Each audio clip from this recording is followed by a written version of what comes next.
Good morning everyone. मैं Kumar Gyanesh, UIS में आप लोग का स्वागत है।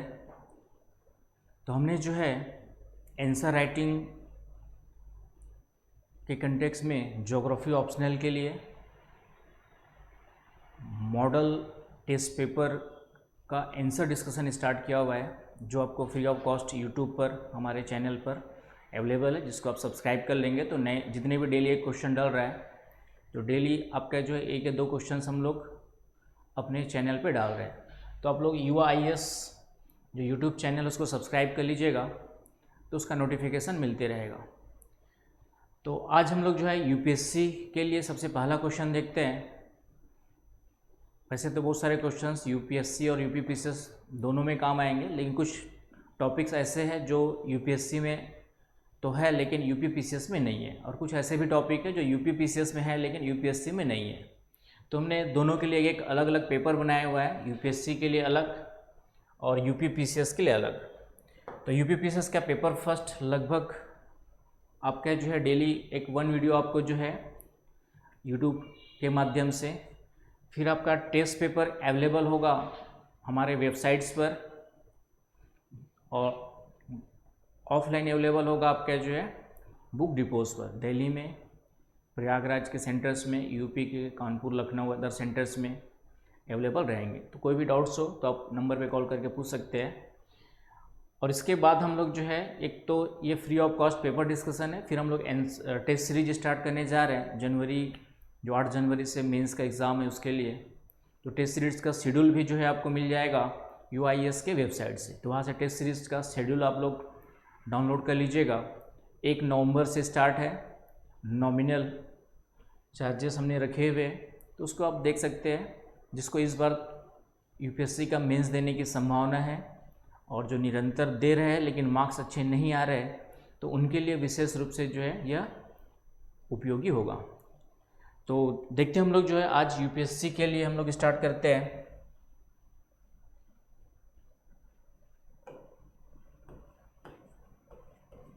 ज्योग्राफी ऑप्शनल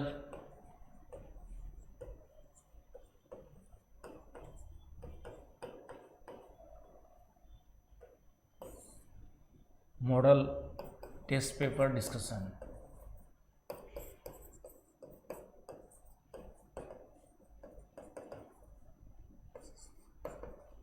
आंसर डिस्कशन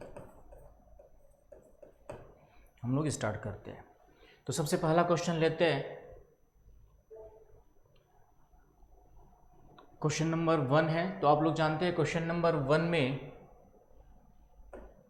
आपका जो है क्वेश्चन नंबर 1 में UPSC में जो है 5 क्वेश्चंस होते हैं, A, B, C, D और E, और ये कंपलसरी होता है। 90% बच्चे जानते होंगे, कुछ नए बच्चे होंगे जिनको अभी नहीं पता होगा। तो question number 1 and question number 5 both are compulsory, अनिवार्य, इसको करना ही करना है। और हर एक क्वेश्चन नंबर 1 और 5 में जो है 5 सेपरेट क्वेश्चंस होते हैं, 10-10 मार्क्स के, 10-10 मार्क्स के होते हैं। इस तरीके से क्वेश्चन नंबर 1 और 5 हमारा क्या होता है, कंपलसरी होता है, अनिवार्य होता है, इसको आपको करना ही करना है। आप इनमें से कोई भी क्वेश्चन छोड़ नहीं सकते, छोड़ेंगे तो आपका मार्क्स कट होंगे। क्लियर है? तो पहला तो ये आपका क्राइटेरिया है। कुल 5 टोटल 5 प्रश्न हमें करने हैं। इसमें क्वेश्चन नंबर 1 और 5 कंपलसरी हो गए, 2 क्वेश्चन हमारे। तो बाकी अदर 3 क्वेश्चन जो होंगे आपके सेक्शन A और सेक्शन B, 2 भागों में बटा होता है पेपर, सिलेबस भी 2 भागों में बटा हुआ है हमारा। तो सेक्शन A में इन 2 क्वेश्चंस के अलावा क्वेश्चन नंबर 1, क्वेश्चन नंबर 5 ये कंपलसरी हो गए। इनके अलावा आपका जो है सेक्शन A में क्वेश्चन 1 होगा, और इनके अलावा 3 क्वेश्चंस और होंगे, question number 2, question number 3 and question number 4। उसी प्रकार सेक्शन B होगा, जिसमें फिर से आपका क्वेश्चन नंबर 5 तो होगा ही होगा, ये कंपलसरी, उसके अलावा 6, 7 एंड 8। तो टोटल नंबर ऑफ क्वेश्चंस हमारे 8 होते हैं, 8 होते हैं। उन 8 क्वेश्चंस में 1 एंड 5 कंपलसरी, बच गए हमारे पास 6 अदर क्वेश्चंस, 6 अलग से क्वेश्चन बच गए। इन 6 में से आपको जो है 3 आपको करने होते हैं, 3 क्वेश्चंस आपको कंप्लीट अटेम्प्ट करने होते हैं। एंड हर एक क्वेश्चन में फिर से इसके 3 पार्ट्स होते हैं, ABC आपके 3 पार्ट्स होते हैं, ये आपको ध्यान में रखना है। लेकिन ये 3 क्वेश्चन जो आपको करने हैं उसमें से कम एक क्वेश्चन जो है हर एक सेक्शन से होना जरूरी है। मतलब यदि आप क्वेश्चन नंबर 2 और 3 सेक्शन ए से करते हैं, अब तीनों क्वेश्चन को सेक्शन ए से नहीं कर सकते, एक क्वेश्चन कम से कम आपको यहाँ से 5 तो कंपलसरी है, इन 6, 7, 8 में से कोई ना कोई करना पड़ेगा। या फिर यहाँ से 2 क्वेश्चंस लेते हैं तो एक क्वेश्चन आपको सेक्शन ए से उठाना पड़ेगा। तो इस तरीके से आपको जो है कम से कम 5 क्वेश्चंस यहाँ पे अटेम्प्ट करने हैं। तो ये एग्ज़ाम क्वेश्चन का पैटर्न है, स्पेशली लिखा रहता है आपका स्टार्टिंग में ही जो है कि सुनिश्चित समुचित रेखा मानचित्र बनाना है, डायग्राम्स यूज करने हैं। तो ये उसके अलग से मार्क्स डेफिनेटली क्या होते हैं, आपके काउंट होते हैं। तो ये पहले से आपके पास लिखा रहेगा, समुचित रेखा मानचित्र, डायग्राम्स आपका, और सभी क्वेश्चंस के मार्क्स इक्वल है। Illustrate your answer with suitable sketch, maps and diagrams. तो ये पहले से ही लिखा रहता है। तो जितना ज़्यादा मैप्स डायग्राम्स बनाएंगे, जहाँ जहाँ पे ज़रूरत है, उतने ही मार्क्स आपके 1-2 नंबर वहाँ पे बढ़ते रहेंगे। तो इन चीज़ों को ध्यान में रखना है आंसर लिखते समय। तो ये आपका जो है पहला क्वेश्चंस में आते हैं हम लोग। क्वेश्चन नंबर 1 का पहला पार्ट क्या है, तो क्वेश्चन नंबर 1 में 5 क्वेश्चंस होंगे, 5 कंपलसरी है। इसमें वर्ड लिमिट दी गई होती है लगभग आपका जो है 150 वर्ड्स, 150 वर्ड्स आपका जो है वर्ड लिमिट दी गई होती है। तो 150 वर्ड्स आपका जो है वर्ड लिमिट से 10 मार्क्स का क्वेश्चन है। तो यहाँ पर आपको जो है 10 मार्क्स के 5 क्वेश्चंस करने हैं, और हमारे पास फिर से कहा 35 मिनट्स होते हैं पर्टिकुलर एक क्वेश्चंस के लिए। 3 आवर्स में 5 क्वेश्चंस करना है, इसका मतलब आपके पास लगभग जो है 35 मिनट्स होते हैं। तो इसका मतलब है कि 150 वर्ड्स आपको कितने मिनट्स में लिखना है, इसके लिए देखा जाए तो 7 मिनट्स आपको मिलते हैं। इस क्वेश्चंस को अटेम्प्ट करने के लिए आपको 7 मिनट्स मिलते हैं 150 वर्ड्स लिखने के लिए। तो यहाँ पे आपको ध्यान रखना है 150 वर्ड्स में 7 मिनट से ज़्यादा शुरुआत से ही कोशिश कीजिए टाइम मेंटेन करने की, अदरवाइज आगे के क्वेश्चंस आपके उतने अच्छे से नहीं हो पाते हैं। तो 7 मिनट में कम से कम 1 मिनट उस क्वेश्चन के बारे में सोचने के लिए दीजिए और 6 मिनट राइट डाउन कीजिए। और यहाँ पे फिर से मैं बता दूँ कि शॉर्ट नोट्स में उस टॉपिक से रिलेटेड जितना आप मैक्सिमम इन्फॉर्मेशन डायमेंशन दे सकते हैं, उतने ही मार्क्स आपको वहाँ पे अच्छे आएंगे। तो इसके लिए स्पीड अच्छी होनी चाहिए। दूसरा, बहुत ज़्यादा शॉर्ट नोट्स जिसको हम लोग कहते हैं 150 वर्ड्स वाले क्वेश्चंस को, यहाँ पर एलेबोरेशन या एलेबोरेट करने की ज़रूरत नहीं होती है। आप पॉइंट वाइज कॉमा लगा के जितनी मैक्सिमम इन्फॉर्मेशन डालेंगे उस टॉपिक से रिलेटेड, जितनी चीज़ों को कवर करेंगे, लैंग्वेज का कम यूज करते हुए भी जो है, तो उतने ही मार्क्स आपको यहाँ पे अधिक मिलेंगे। आप 10 मार्क्स में यदि 7-8 मार्क्स लाना चाहते हैं तो ये स्ट्रेटजी फॉलो करनी पड़ेगी। 50% मार्क्स मैंने फिर से कहा ज्योग्राफी की जब भी मैं बात करता हूँ, यदि आप ज्योग्राफी थोड़ा सा भी पढ़ा हुआ है अपने अच्छे से, जीएस के लिए भी थोड़ा सा अच्छे से पढ़ा है, प्रीलिम्स क्वालिफाई करने के लेवल पर है, तो 50% मार्क्स तो आपको ज्योग्राफी यूं ही दे देता है, क्योंकि इसमें इफ एंड बट्स नहीं है। यदि आपकी कॉन्सेप्चुअल क्लैरिटी है, कोई भी आप ब्लंडर नहीं करते हैं, तो 50% मार्क्स ज्योग्राफी जैसे ऑप्शनल में लाना बहुत ही कॉमन या बहुत ही आसान चीज़ होती है। यदि आपने ज्योग्राफी, मैंने फिर से कहा, बेसिक इन्फॉर्मेशन कोई थ्योरी से अच्छे से पढ़कर यूटिलाइज करना सीख गए। पेपर सेकंड पूरा जनरल स्टडीज टाइप का होता है, लिखेंगे तो 50% मार्क्स तक आ जाएंगे। लेकिन हमें यहाँ पे 50% मार्क्स से काम नहीं चलता है। आज की डेट में सिलेक्शन लेना है आपको तो मिनिमम 300 प्लस, मिनिमम मैं कह रहा हूँ, और जितना मैक्सिमम जाएंगे रैंकिंग उतनी अच्छी होगी। 325 प्लस, 300 प्लस, 275 प्लस तो रखना ही पड़ेगा, तभी आप सिलेक्शन की लिस्ट में आएंगे। सिलेक्शन की लिस्ट में आना चाहते हैं तो 225 तो आपको रखना ही पड़ेगा, और 300 प्लस जाएंगे तब आपको अच्छी रैंकिंग मिलेगी और 325 प्लस जाएंगे तब अंडर 50 वाले, जितने भी अंडर 50 वाले स्टूडेंट्स होते हैं लगभग उनका हर ऑप्शनल में जो भी ऑप्शन उनका रहता है, जैसे जो इस बार भी मैंने एनालिसिस किया था, पिछले सालों का भी एनालिसिस किया था, तो जितने भी अंडर 50 वाले स्टूडेंट्स हैं उनका 325 या 300 प्लस आपके ऑप्शनल में मार्क्स रहे हैं। ज्योग्राफी में भी इस बार 12th रैंक 325 प्लस वाला है, मार्क्स लाया हुआ है, और बहुत सारे हैं जो 325 प्लस इजली लाए हुए हैं। इजली का मतलब उन्होंने जो स्ट्रेटजी भी बताई हुई है तो उसके अकॉर्डिंग देखेंगे तो हमें टारगेट लेके चलना है 325 प्लस का। और उसके लिए फिर क्या मेहनत करना है, उसके लिए हमने ये model test answer discussion start किया हुआ है जो आप लोग को हेल्प करेगा। तो आते सबसे पहले हम लोग पहले क्वेश्चंस पर, जलमार्ग एवं जलीय ज्यामिति, ये क्वेश्चन मैंने लिया हुआ है। ये क्वेश्चन मैंने जो है जो ज्योमोर्फोलॉजी का एक टॉपिक है चैनल मॉर्फोलॉजी, इस टॉपिक से अभी तक कोई स्पेसिफिक क्वेश्चन नहीं आया हुआ है। एक बार आपका पूछा था चैनल डायनामिक्स एंड जलोढ़ पंख करके पूछा था, चैनल डायनामिक्स जल गतिकी एवं जलोढ़ पंख एल्यूवियल फेन, ये क्वेश्चन पूछा था शॉर्ट नोट्स के रूप में 1-2 साल पहले। तो इस चैनल मॉर्फोलॉजी वाले टॉपिक से इन फ्यूचर कोई ना कोई क्वेश्चन आने की हमेशा संभावना बनी रहेगी। तो उसके जितने भी डायमेंशंस है उसको अच्छे से तैयार करके रखना है। उन्हीं में से मैंने एक डायमेंशन शॉर्ट नोट्स के लिए लिया हुआ है और इसी आधार पे आगे के इस टॉपिक से रिलेटेड टॉपिक भी आप कवर कर सकते हैं। तो यदि आपने टॉपिक पढ़ा होगा जलमार्ग आकृति विज्ञान चैनल मॉर्फोलॉजी, तो उसमें चैनल जियोमेट्री अलग होती है और हाइड्रोलिक ज्योमेट्री क्या होती है आपकी जो है अलग कॉन्सेप्ट होता है। जब इस तरीके से चीज़ें आती है एवं करके एंड लिखा रहता है तो डेफिनेटली दोनों में कुछ ना कुछ संबंध या डिफरेंस, दोनों चीज़ें हो सकती है, या तो संबंध होगा या दोनों एक दूसरे से जस्ट क्या होंगे, अपोजिट होंगे। तो एक पैराग्राफ हमेशा लास्ट में दोनों के बीच में कुछ संबंध है उसको लेते हुए लिखना है। तो इस क्वेश्चन के आंसर में यदि हम देखें तो स्टार्ट कहाँ से करेंगे,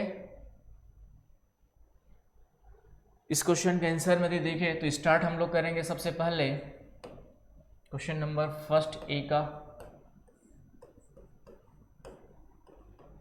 आंसर की बात करें तो सबसे पहले इस टॉपिक का संबंध किससे है, चैनल मॉर्फोलॉजी से, जलमार्ग आकृति विज्ञान से। किससे आपका जो है चैनल मॉर्फोलॉजी,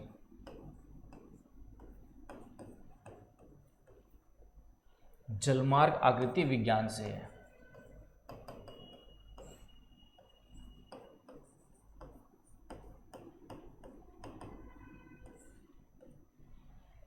राइट। तो सबसे पहले यहाँ पे हम लोग स्टार्टिंग यही से करेंगे कि चैनल जलमार्ग आकृति विज्ञान चैनल मॉर्फोलॉजी होती क्या है। इसकी एक लाइन डेफिनेशन से स्टार्ट करेंगे, इसकी एक लाइन परिभाषा से स्टार्ट करेंगे हम लोग जो है। और जब इसकी परिभाषा देते थे इसी के 5 एलिमेंट्स चैनल मॉर्फोलॉजी के आपके जो है 5 एलिमेंट्स लिए जाते हैं। इसके जो 5 तत्व इसके अंतर्गत अध्ययन किए जाते हैं 5 एलिमेंट्स, उन 5 एलिमेंट्स को हम लोग नाम लेकर के छोड़ देंगे। कौन कौन से 5 एलिमेंट्स हैं आगे मैंने लिया हुआ है उसको देखेंगे। और इन्हीं 5 एलिमेंट्स में जो क्वेश्चन पूछा है हमारा जलमार्ग एवं जलीय ज्यामिति, ये 2 अलग अलग एलिमेंट्स है, जलमार्ग ज्यामिति और जलीय ज्यामिति। तो ये 2 एलिमेंट्स के बारे में पूछा हुआ है। तो इन दोनों एलिमेंट्स को अलग अलग पहले बताएंगे। जलमार्ग ज्यामिति का मतलब क्या है, साइंटिफिक क्वेश्चन है, इसमें कोई भी इफ एंड बट्स नहीं है। जलीय ज्यामिति क्या है, और फिर लास्ट में दोनों के बीच में कोई संबंध है या दोनों में क्या डिफरेंस है उसके बारे में आप लिख सकते हैं। आई बात समझ में। तो इस तरीके से इस क्वेश्चन का आंसर आपको क्या करना है, हैंडल करना है। तो इतने डायमेंशंस कवर करने हैं। फिर उसके बाद आपको जो है जलमार्ग ज्यामिति क्या होती है उसके बारे में बताना है। चैनल आपका जो है ज्योमेट्री क्या होती है उसके बारे में, और उसके बाद आपको बताना है जलमार्ग जलीय ज्यामिति क्या होती है, हाइड्रोलिक ज्योमेट्री क्या होती है वो बताना है। एंड देन लास्ट दोनों के बीच में क्या बताना है, रिलेशन बताना है। तो इसको आपको 150 वर्ड्स में कम से कम शब्दों में समेटना है। तो लैंग्वेज डायग्राम्स आपके होने चाहिए, लैंग्वेज सेटिस्फैक्ट्री होनी चाहिए। तो देखते हैं उसके क्या क्या कैसे है। जलमार्ग आकृति विज्ञान का मतलब क्या होता है, ये हम लोग देखते हैं। तो जलमार्ग आकृति विज्ञान की परिभाषा जो है ये आपके सामने दी गई है। तो जलमार्ग आकृति विज्ञान, जलमार्ग मतलब सामान्यतः नदी का मार्ग हुआ कि नदी के उद्गम से लेकर के जहाँ पर नदी गिरती है उसके मुहाने तक, तो वो जलमार्ग हो गया आपका पूरा का पूरा।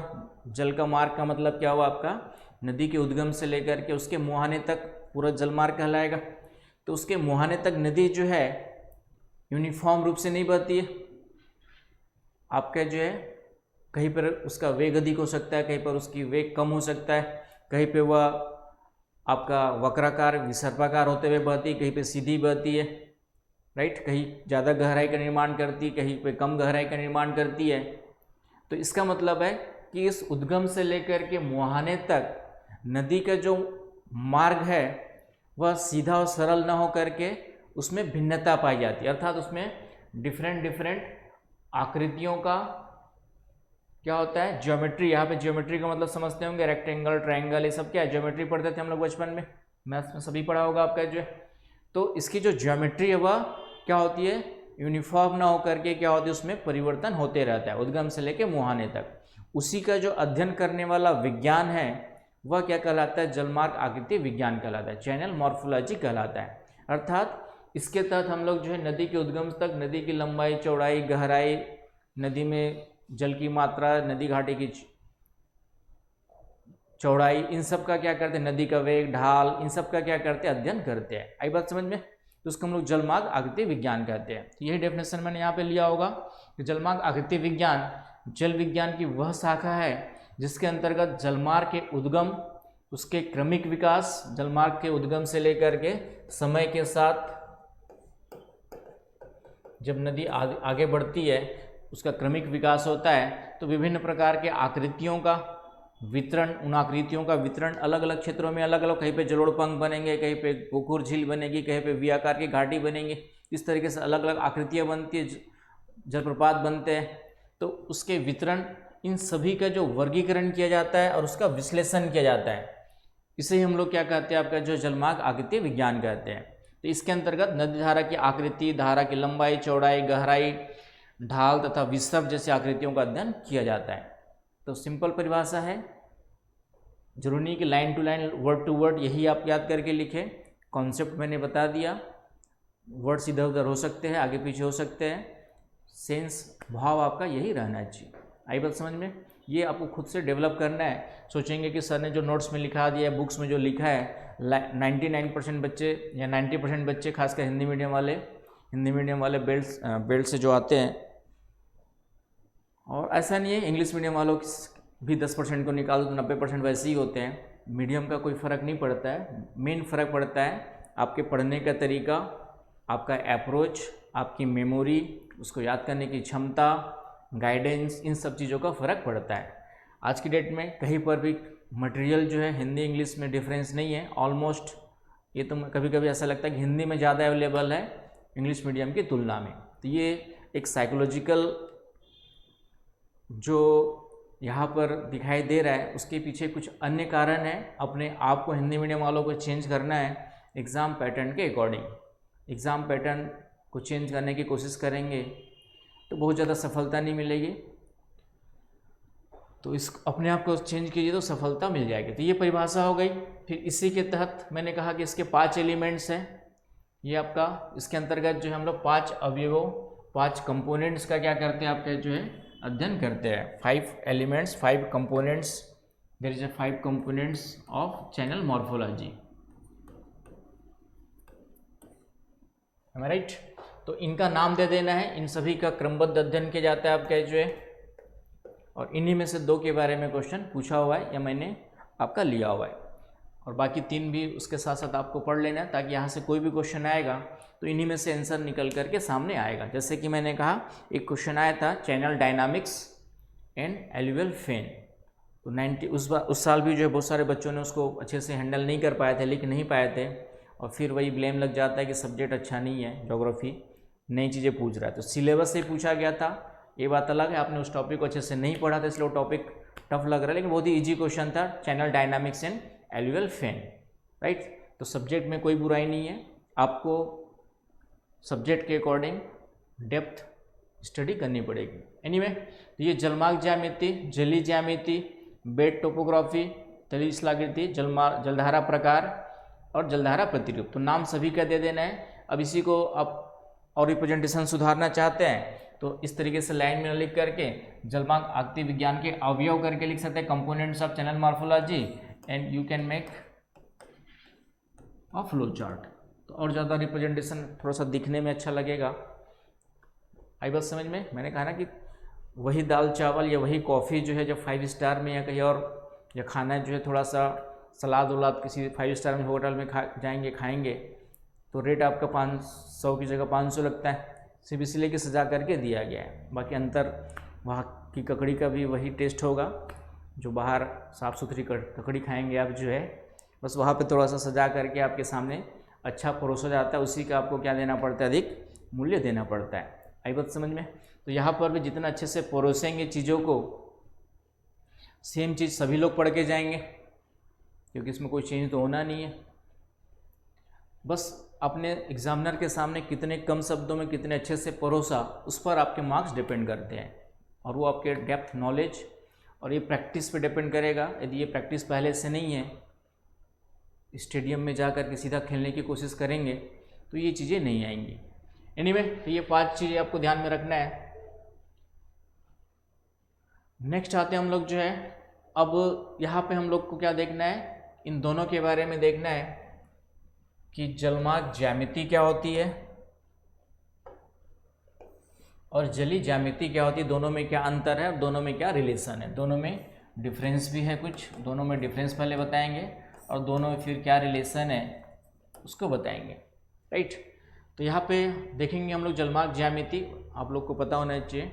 जलमार्ग ज्यामिति मतलब समझ गए होंगे आप लोग जो है, जल का मार्ग और उसके दौरान जो उसके ज्योमेट्रिकल का मतलब यहाँ पे अलग अलग प्रकार की भू आकृतियाँ बनती है, उसके बारे में हमें यहाँ पे क्या करना है, लिखना है। तो जैसे मैंने भी बताया, नदी के उद्गम से लेकर के मुहाने तक, जहाँ पे नदी क्या होती है आपकी जो है गिरती है, एम आई राइट। तो विभिन्न प्रकार की आकृतियों का निर्माण होता है, तो इन्हीं आकृतियों का जो अध्ययन किया जाता है चैनल ज्योमेट्री में, study of morphology develops through the reverse. Clear है? तो उसको थोड़ा सा ध्यान में रखना है। अब यहाँ पे देखिए, अब अध्ययन करना है तो ऐसे तो नहीं कि कहीं पर भी अटेंडम, डेफिनेटली एक प्लानिंग के तहत अध्ययन किया जाएगा। तो इसके तहत जो क्या किया जाता है, जलमार्ग आकृति का जो अध्ययन है, जलमार्ग का जो अध्ययन है, ज्योमेट्री का जो अध्ययन है, उसके लिए 2 प्रोफाइल ली जाती है। एक तो क्षैतिज कहते हैं हम लोग, नदी के उद्गम से लेके मुहाने तक सीधा सीधा यहाँ से स्टार्ट करेंगे और यहाँ तक जाएंगे, और यहाँ की जितनी भी आकृतियाँ अर्थात नदी की लंबाई कितनी है, चौड़ाई कितनी है, गहराई कितनी है, ये कहलाती है अनुदैर्ध्य परिच्छेदिका। क्षैतिज हॉरिजॉन्टली जो स्टडी करेंगे वह क्या कहलाती है, अनुदैर्ध्य परिच्छेदिका। उसको हम लोग क्या कहते हैं, आपका जो है अनुदैर्ध्य परिच्छेदिका कहते हैं।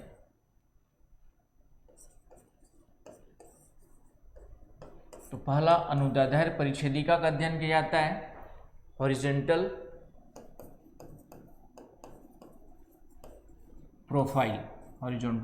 प्रोफाइल का अध्ययन किया जाता है। तो एक तो ये हो गया। अब दूसरा फिर हम लोग नदी में जो है, इसके साथ साथ ये तो हो गया आपका क्रमशः नदी के उद्गम से लेके आगे तक की बात हो गई। अब यहाँ पे नदी इधर तो वही रही, लेकिन इधर से इधर भी अध्ययन करना पड़ेगा।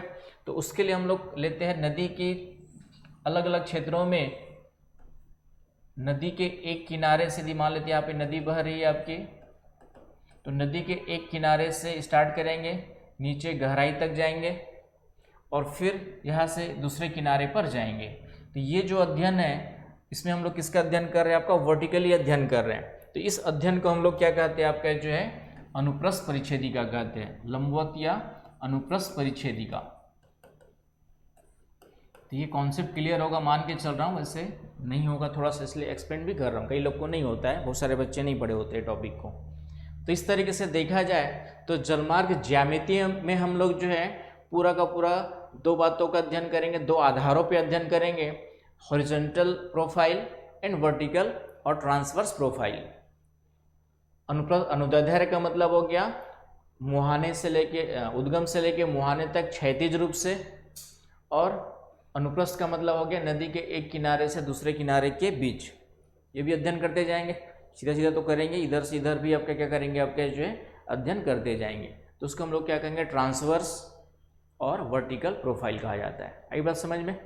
तो ये अर्थात इसमें हम लोग नदी की लंबाई, चौड़ाई, गहराई, नदी में कहाँ कहाँ पे कितने जल की मात्रा परमानेंट रहती है, कब तक, कौन सी मौसमी है, मतलब अधिकांश मौसम में, जैसे दक्षिण भारत की नदियाँ मौसमी होती है, गर्मी वर्षा ऋतु में वहाँ पे जल होता है लेकिन बाकी समय में वो सूख जाती है।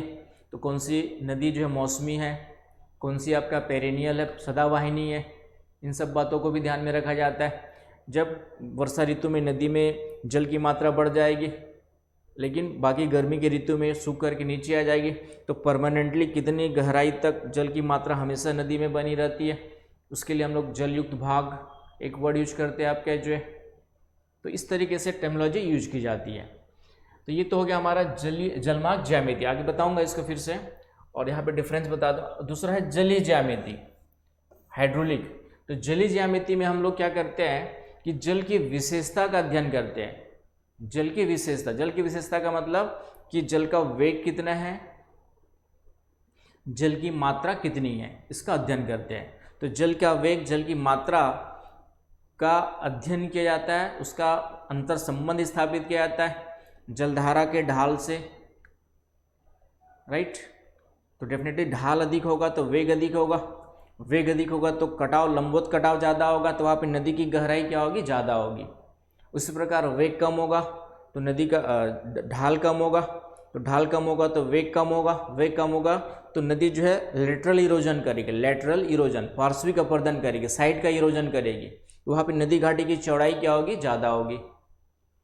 तो इस तरीके से जलीय ज्यामिति के अंदर विशेष रूप से जो है जल की मात्रा, जल के वेग, जल में मलबे की मात्रा कि जल में जो कितना सेडिमेंट्स है, और जल में बहुत ज़्यादा मलबा होगा तो भी कटाव कम होता है, कम होगा तो भी कटाव, अपरदन कम होता है, इरोजन कम होता है। तो एक मध्यम मात्रा में मलबा होगा तो इरोजन ज़्यादा होता है, जल में मलबे की मात्रा ज़्यादा हो जाएगी तो डिपोजिशन ज़्यादा होगा। आई बात समझ में। तो इस कारण से डिपोजिशनल लैंडफॉर्म्स बनेंगे।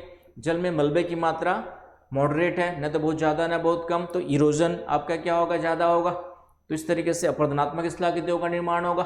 तो इसलिए जलीय ज्यामिति के अंतर्गत जल की विशेषता का अध्ययन किया जाता है कि उद्गम से लेकर मुहाने तक जल का वेग कितना है, जल की मात्रा कितनी है, जल में सेडिमेंट्स की मात्रा कितनी है। क्यों किया जाता है, क्योंकि इसका सीधा संबंध किसका प्रभाव पड़ता है, इसका सीधा प्रभाव किस पे पड़ता है, आपका जो है जलमार्ग ज्यामिति पे पड़ता है, जलमार्ग ज्यामिति पे पड़ता है। आई बात समझ में, कैसे पड़ता है मैंने बताया। तो इस तरीके से दोनों के बीच में क्या है, अंतर संबंध है कि नदी के जल का वेग, इन सब का अध्ययन करेंगे तो उसके आधार पर जलमार्ग ज्यामिति भी प्रभावित होगी, और जब इसमें चेंज आएगा तो जल की विशेषता में भी क्या होगा, परिवर्तन आएगा।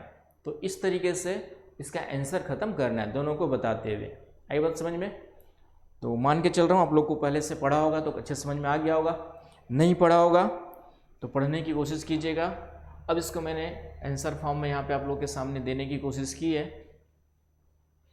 तो नदी घाटी के अनुदैर्ध्य परिच्छेदिका लॉन्गिट्यूडनल और नदी घाटी के अनुप्रस्थ परिच्छेदिका, जलमार्ग ज्यामिति में हम लोग जो है इन दो चीज़ों का अध्ययन करते हैं, ट्रांसवर्स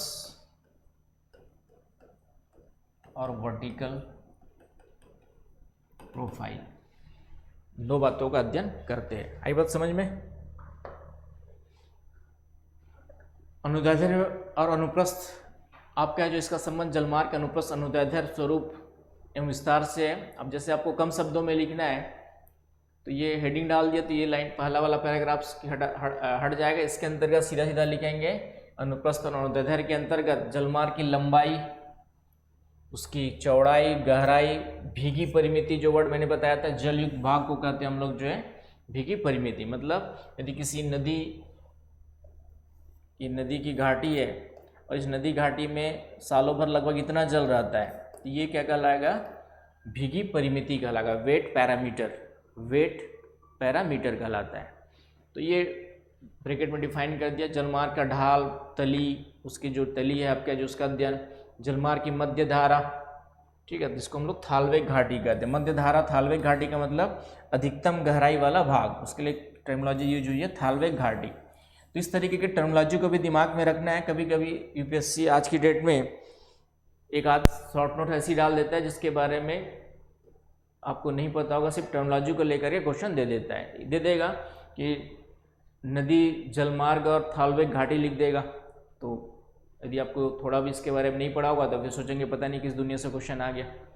तो इसलिए इस टाइप की टर्मिनोलॉजी जब आती है तो उसको थोड़ा सा ध्यान में रखना है। आई बात समझ में? तो इसके अंतर संबंधों का क्या कहता है, अध्ययन किया जाता है। तो ये मैंने एक पैराग्राफ, उसका जलमार्ग का स्वरूप त्रिविमीय होता है, 3 डायमेंशनल होता है, लंबाई, चौड़ाई, ऊंचाई, मोटाई, गहराई सब होगी आपकी जो है। और जिस पर नदी का ढाल, अनुप्रस्थ खंड, प्रतिरूप, इन सब का क्या पड़ता है, प्रभाव पड़ता है। आई बात समझ में? तो ये है आपका अनुदैर्ध्य अनुप्रस्थ परिच्छेदिका। इसके बारे में ये आपको कम शब्दों में मैंने लिखने की कोशिश की है। आप लोग को वैसी प्रैक्टिस करनी है। तो 2 प्रकार की परिच्छेदिका ये मैंने बताया, यहाँ पे डायग्राम होना चाहिए आपके पास। क्षैतिज अध्ययन, उद्गम से मुहाने तक की आकृति को, ये मैंने अभी परिभाषा, जब एक तट से दूसरे तट के बीच की, ये आपका जो है एक तट से दूसरे तट की मिलाने वाली आकृति को हम लोग क्या कहते हैं, अनुप्रस्थ परिच्छेदिका कहते हैं। तो ये मैंने डिफाइन करके दे दिया जो आपको समझाया मैंने अभी। नदी किनारा, ये अनुप्रस्थ परिच्छेदिका, इसमें नदी की चौड़ाई पता चलती, कहाँ पर कितनी चौड़ाई है। ये जल की मात्रा, भीगी परिमिति वाला कॉन्सेप्ट हो गया, जलयुक्त भाग और कितनी अवसाद वगैरह है, इन सब के बारे में यहाँ पे आपको पता चल रहा है डायग्राम से। तो ये डायग्राम्स आपके प्रैक्टिस में होने चाहिए, बिना इसके मार्क्स नहीं मिलेंगे। और अनुदैर्ध्य परिच्छेदिका 3 प्रकार की हो सकती है। पहला तो शायद ही संभव प्रगति में सीधी रेखा वाली, तो थोड़ा सा वक्राकार मिलेगा, या विसर्पाकार, कम, थोड़ा सा कम मोड़ है तो उसको वक्राकार कहते हैं, बहुत ज़्यादा मोड़ है तो उसको हम लोग कम शब्दों में इस तरीके से समेटना है। बाकी ये डिफाइन किया गया है, इसको छोड़ भी सकते हैं, इतना आपका काम चल जाएगा। फिर सीधा जलीय ज्यामिति में आ जाएंगे हम लोग। उसके बाद हम लोग सीधा किस में आएंगे, आपके जो है जलीय ज्यामिति। इसमें हमने जो है डिफाइन के जलधारा की लंबाई कैसे निकालते हैं, सरिता वक्र क्या होता है, ये मैंने डिफाइन किया। तो यहाँ पे चूँकि कम शब्दों में है तो इन चीज़ों को आप यहाँ पे छोड़ सकते हैं। इसके आगे की चीज़ें हम लोग सीधा जलीय ज्यामिति में आ जाएंगे और दोनों के बीच रिलेशन में आ जाएंगे। तो ये जलीय ज्यामिति में आ जाते हैं यहाँ पे। तो जलीय ज्यामिति में मैंने फिर से कहा, नदी में जल का वेग, जल की मात्रा, ढाल के साथ संबंध का स्थापित करते हैं। किसी भी नदी में इस पूरे क्षेत्र को हम लोग क्या कहेंगे, अनुप्रस्थ क्षेत्र, वर्टिकल एरिया कहते हैं। अनुप्रस्थ क्षेत्र को निकाला जाता है नदी की चौड़ाई से गहराई से गुना कर देंगे तो ये अनुप्रस्थ क्षेत्र निकल जाएगा। और जब इसमें जल की मात्रा का, जल का वेग का मल्टीप्लाई कर देंगे, नदी का वेग मल्टीप्लाई कर देंगे, तो ये पूरा का पूरा जल विसर्जन की मात्रा, मतलब किसी भी पर्टिकुलर समय में उस क्षेत्र से कितना जल विसर्जित हो रहा है, कितना जल बह रहा है, वॉल्यूम ऑफ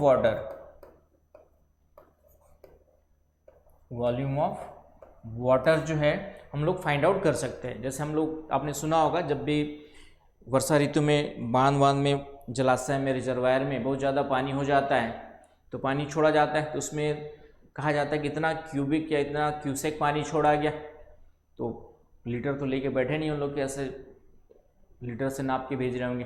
तो कैसे अनुमान लगाते हैं कि कितना क्यूबिक या कितना क्यूसेक पानी छोड़ा गया, तो डेफिनेटली उस क्षेत्र में नदी की चौड़ाई हमें पता है, नदी की गहराई पता है और जल का वेग हमें क्या होता है, पता होता है। तो इन तीनों को मल्टीप्लाई कर देंगे तो पर्टिकुलर समय में किसी क्षेत्र से कितना पानी बह रहा है आपको जो है वहाँ पे पता चल जाएगा, कितनी मात्रा में जल का वहाँ से क्या हो रहा है, विसर्जन हो रहा है, मतलब वहाँ से कितनी मात्रा में जल बाहर निकल रहा है, ये पता चल जाता है। तो इस तरीके से जलीय ज्यामिति के अंतर्गत इनका हम लोग क्या करते हैं, अध्ययन करते हैं। आई बात समझ में? तो ये हो गया जलीय ज्यामिति। अब इन दोनों के बीच में मैंने अभी संबंध बताया कि जलीय ज्यामिति के आधार पर ही जलमार्ग आकृति विज्ञान या जलमार्ग आकृति का भी क्या होता है, निर्धारण होता है। तो उसको हम लोग यहाँ पे देख सकते हैं। जैसे मैंने एग्जांपल बताया कि यदि ढाल अधिक है तो वेग अधिक होगा, वेग अधिक होगा तो लंबवत अपवर्तन ज़्यादा होगा, तो वहाँ पे घाटी की गहराई क्या होगी, आपका अधिक होगी। यदि नदी का ढाल कम है तो वेग कम होगा, चौड़ाई ज़्यादा होगी घाटी की जो है। और इस तरीके से अलग अलग स्थलाकृतियों का क्या होता है, निर्माण होता है, कहीं पे अपवर्तनात्मक, कहीं पे निक्षेपात्मक और कहीं पे पार्श्विक अपवर्तन के द्वारा, कहीं पे लंबवत अपवर्तन के द्वारा। इसका संबंध नदी में जल विसर्जन, जल वेग, जलधारा ढाल, अवसाद भार, जलधारा की चौड़ाई, गहराई तथा उसकी आकृति के विश्लेषण के अंतर संबंधों से होता है, अंतर संबंधों के विश्लेषण से होता है। आई बात समझ में? तो ये मैंने इस तरीके से लिखना है आपको। नदी में जल विसर्जन की मात्रा का मापन, ये अभी जस्ट मैंने बताया, उसी को यहाँ पे डिफाइन किया होता है, डिफाइन करने की जरूरत नहीं है, फार्मूला आपने लिख दिया तो ये वाला पैराग्राफ यहाँ पे एलिमिनेट कर सकते हैं। जलीय ज्यामिति प्रत्यक्ष अप्रत्यक्ष रूप से, ये आपका अंतर संबंध, दोनों के बीच में संबंध बता दिया है। जलीय ज्यामिति और जलधारा मार्ग ज्यामिति का क्या संबंध है, तो प्रत्यक्ष अप्रत्यक्ष जल मार्ग धारा को क्या करती है, प्रभावित करता है। जलधारा की आकृति में परिवर्तन होते रहता है, नदी का वेग ढाल अधिक है तो वेग भी अधिक होगा, जस्ट मैंने अभी बताया आप लोग को, तो इसी को यहाँ पे लिखा हुआ है। तो ये परिवहन क्षमता अधिक होगी, लंबवत अपवर्तन होगा, घाटी की गहराई अधिक होगी, चौड़ाई कम होगी, और बाकी वेग कम होगा तो नदी की चौड़ाई ज़्यादा होगी, अवसाद निक्षेपित होने लगेंगे, पार्श्विक अपवर्तन होगा और चौड़ाई आपकी क्या होगी, अधिक होगी। आई बात समझ में? तो इस तरीके से दोनों को डिफाइन करके इस क्वेश्चन को लिख सकते हैं।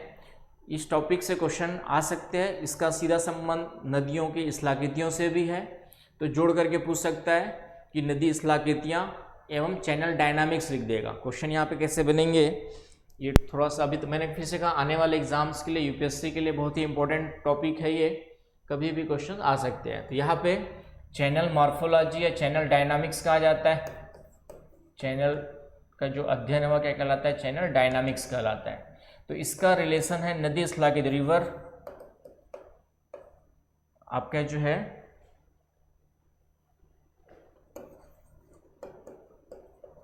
रिवर टोपोग्राफी से, रिवर लैंडफॉर्म से,